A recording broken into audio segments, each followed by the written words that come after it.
Guys, what's going on? It's Mike's Little Dragon Channel. Today is Wednesday, which, as you know, means New Comic Book Day. And I just got back from my shop and I picked up a ton of stuff. As you can see, I got a huge fucking stack right here. I believe it's about 20 books in all.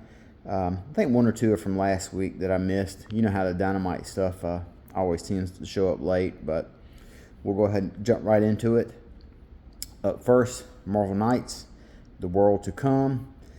Christopher Priest is back revisiting the character that he originally worked on in the first Marvel Knights in the early 2000s. And he has the internet abuzz with some of the moves that were made in this book right here. And I picked it up really basically off of that. I heard so much stuff about it that I had to pick it up, see it for myself. So I look forward to reading this, and in any case, I'm keeping this anyway because I love Storm so much. I'm a huge Storm fan, and this is just a great cover of her. Then we've got the last part of The Moon is Following Us. This book I really enjoyed initially, but it kind of got away from me as it went on. So, you know, it's kind of ending, kind of like a little lame duck ending to me. You know, personally, it lost some of its luster around issue 6 or 7. So, started out strong, but Daniel Warren Johnson didn't stick to landing, in my opinion. It kind of lost me. It'll probably read better in trade, but the art by Riley Rossimo is really brilliant. It fits this kind of storyland style really well.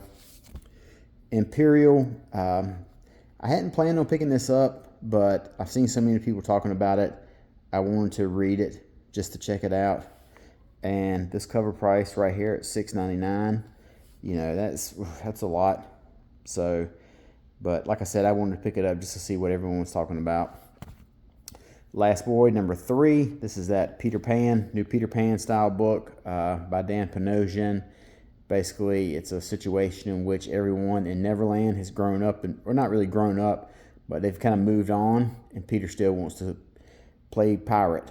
And he is basically still acting like a child while everyone has kind of moved on. I've really enjoyed it. I'm a big fan of the Peter Pan mythology in general, you know, so this was a really nice twist on it. Space Ghost number 12. This is the last issue in the first volume. David Pepose is going to be coming back in volume 2. I want to say it comes out at the end of the summer. The first issue of the second volume was, or the first issue of the second volume is coming out towards the end of the summer, I believe. But 1 through 12, I really enjoyed everything he did here with this.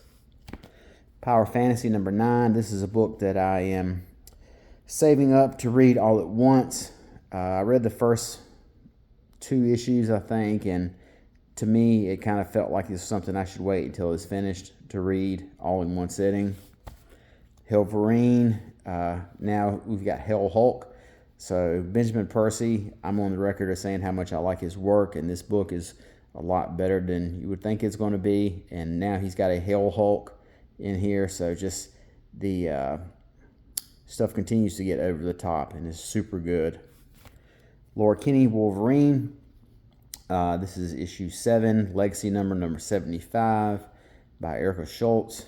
I've been a fan of this book since day one. I really like it, and because I like it so much, I've started following Erica Schultz's work, and anytime I see her name on something, I'll pick it up. The Thing, this came out last week. It's a miniseries by Tony Fleece. I think that's how it's pronounced.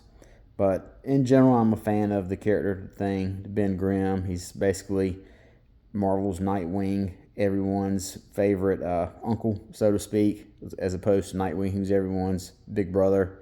Basically the same concept. But this should be a lot of fun. Fantastic Four, obviously, you know, Ryan North. There's nothing, at issue 32, there's nothing I can say now about this book that I haven't said in the previous 31 issues, how much I like Ryan North. Weapon X-Men. I picked this up because it's only 5 issues, so I got one more issue to go, and I'll sit down and binge it. Thundercats Lost. This is basically the story of a lost tribe, a separate tribe of Thunderians who have landed adjacent from the Thundercats that we all know from the cartoon, and they were kind of charting their own mission and their own adventures. Herculoids. This is a fun book, very captures the fun and the adventure feel of the cartoon incredibly well. G.I. Joe by Larry Hama, not to be confused by G.I. Joe by Josh Williamson. I am going to catch up to G.I. Joe at some point, I promise. Green Lantern, Absolute Green Lantern number 3. We'll see what this does for me. I'm very much on the fence about it, and I think this is going to be the issue that makes me either stick around or cut bait and run. Absolute Superman. I've said before that how much I like this book, and I'm glad that I came back to revisit it, give it a second chance. So I'm looking forward to what the new story is. All New Venom. I'm enjoying the concept of Mary Jane being a part of the symbiote and having to keep the symbiote or they both die. Amazing Spider-Man. Kind of was in a slump. The first 2 issues, issue 3, picked it up, and it's been good ever since, at least in my opinion. And then Jed MacKay and Ryan Stegman on X-Men. Right here, this has just been a fun book from the first issue. I love Stegman's art. I love MacKay's storyline. This is the big X-Men adventure book right here, not Uncanny.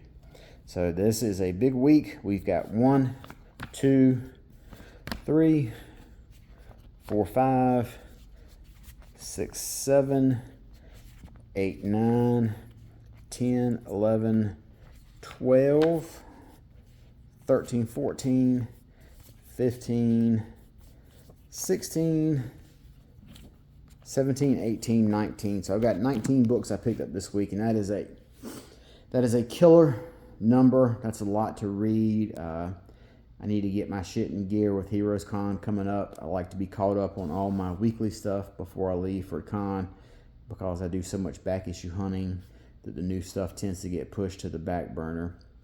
So let me go ahead and wrap this up. I got a lot of reading to do. So till next time, talk to you guys later. Have a good day.